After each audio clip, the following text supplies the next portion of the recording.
सुभान अल्लाह। देख सकते हैं कि इंडिया के न्यू पार्लियामेंट की शुरुआत इफ्तिताह कुरान की तिलावत से की गई। हर धर्म के लोगों को बुलाया गया, उन्होंने अपने अपने धर्म के बारे में कुछ बयान किया। जब मुसलमान की बारी आई तो उसने कुरान की तिलावत की और सूरह रहमान की तिलावत की, जिस सूरह में अल्लाह फरमाता है कि तुम अल्लाह की किन किन नेमतों को झुटलाओगे।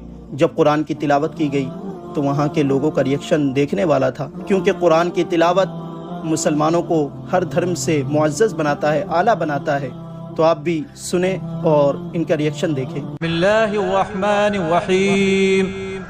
अर्रहमान अल्लमल कुरआन खलक़ल इंसान अल्लमहुल बयान। अश्शम्सु वल क़मरु बिहुस्बान वन्नज्मु वश्शजरु यस्जुदान वस्समाअ रफ़अहा ववضअल मीज़ान अल्ला ततग़ौ फ़िल मीज़ान वअक़ीमुल वज़न बिल क़िस्ति वला तुख़्सिरुल मीज़ान